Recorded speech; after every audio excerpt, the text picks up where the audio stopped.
O ano começou agitado no DF. O aumento das passagens no transporte público e o início da crise hídrica foram alguns dos assuntos mais polêmicos do mês de janeiro, que você acompanha agora na primeira reportagem da Retrospectiva 2017. O ano começou com uma péssima notícia para os trabalhadores: o tarifaço no transporte público.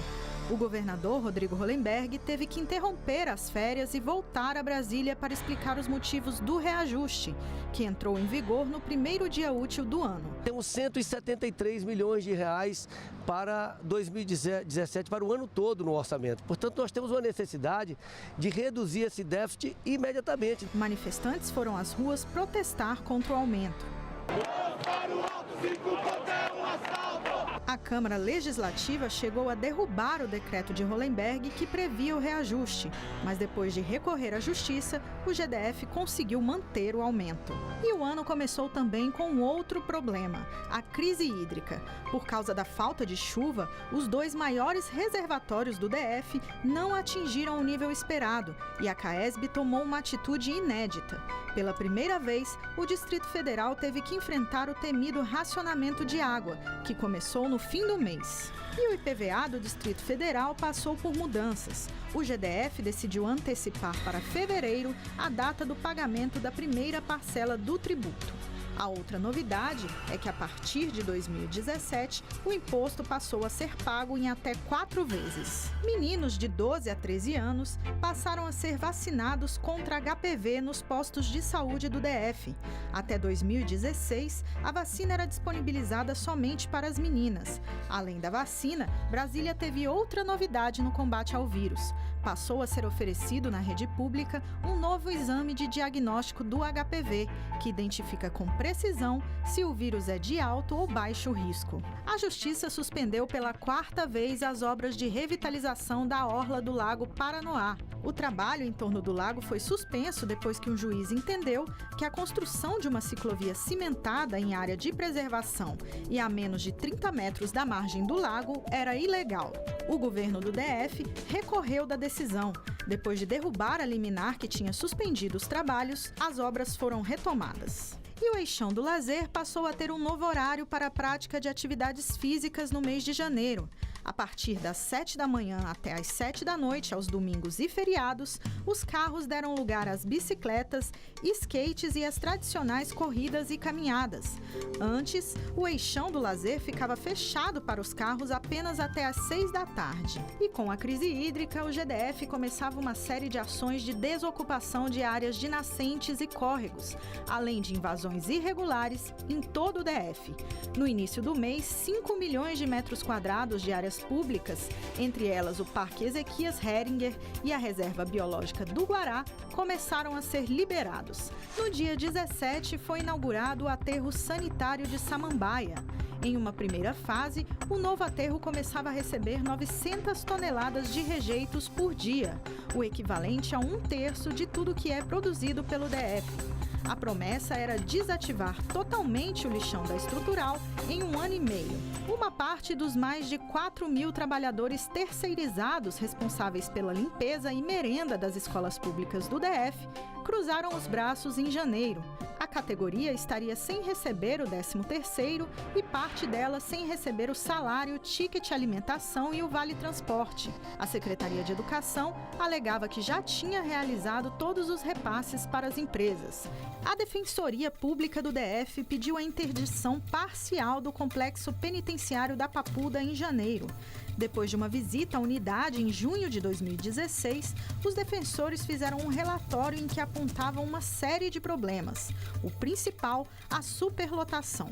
Para o órgão, o centro de detenção provisória não tinha estrutura adequada para acolher a quantidade de detentos que se encontravam na unidade. A Secretaria de Segurança Pública informou que ainda não havia sido notificada sobre a ação e reconheceu o déficit de vagas no sistema prisional. Para o Centro de detenção provisória, estariam sendo construídas 4 novas unidades com 3.200 vagas. E às vésperas da volta às aulas, pais faziam fila em frente aos colégios públicos, tudo por causa das vagas remanescentes. No Centro de Ensino Médio Setor Oeste, um grupo de pais acampou em frente à escola. Eles organizaram uma lista de espera e aguardavam a divulgação do número de vagas que sobraram.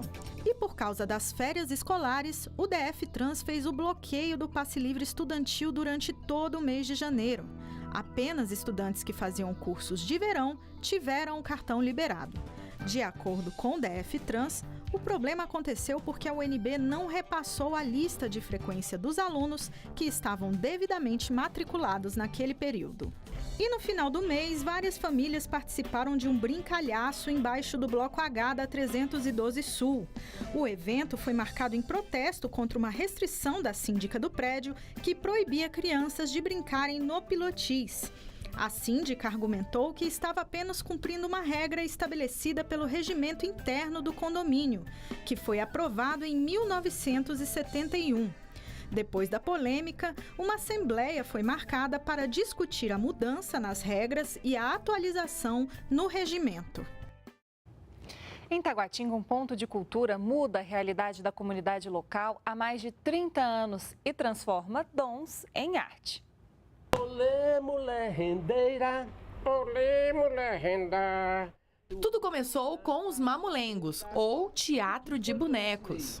Tradição milenar que fincou raízes no Nordeste e há 30 anos faz história em Taguatinga, sob o comando do mamulengueiro Chico Simões, que vive dessa arte. Ter a arte como um direito, como um meio de vida é uma coisa muito interessante. As pessoas estranham mesmo, né? Que sempre me perguntam, mas você trabalha de quê, né? Como se eu tivesse que ter um outro trabalho. Eu digo, não, isso é o meu trabalho. O Ponto de Cultura Invenção Brasileira promove diversas manifestações culturais e oficinas para passar a arte popular para as novas gerações. É importante a gente manter esse movimento vivo, né?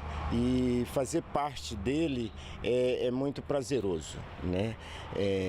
São muitas histórias, muitas angústias, né? Muito trabalho, né? Mas, assim, sobretudo, tem uma importância fundamental para o movimento cultural de Taguatinga e de Brasília. Hoje à noite, eles lançam um documentário Invenção Brasileira 30 anos. A ideia de fazer um documentário nasce a partir da ideia de conseguir registrar essa história, que é parte também da história da cidade de Taguatinga e do movimento cultural de Taguatinga. Sempre ouvia o imaginário dos amigos do meu pai, contando as histórias de como era tão rico Taguatinga e a cidade na década de 80. E aí, então, poder olhar para essas pessoas e ouvir essas histórias foi muito importante. Um povo sem cultura é um povo sem alma. Né? Eu acho que o povo que não escreve a sua história, na realidade, ele está fadado a cair numa falência. O lançamento do documentário Invenção Brasileira 30 anos será hoje às 19h na sede do Ponto de Cultura, que fica no Mercado Sul, QSB 12/13, em Taguatinga Sul. A entrada é gratuita. E nós vamos acompanhar ao vivo, com auxílio das câmeras do DR, como está o trânsito na cidade. A gente vê agora imagens das proximidades da Ponte do Bragueto. Trânsito bem intenso, mas sem retenções na pista. E a seguir, uma conversa sobre a ação voluntária que salva meninos e meninas em situação de risco. É daqui a pouquinho.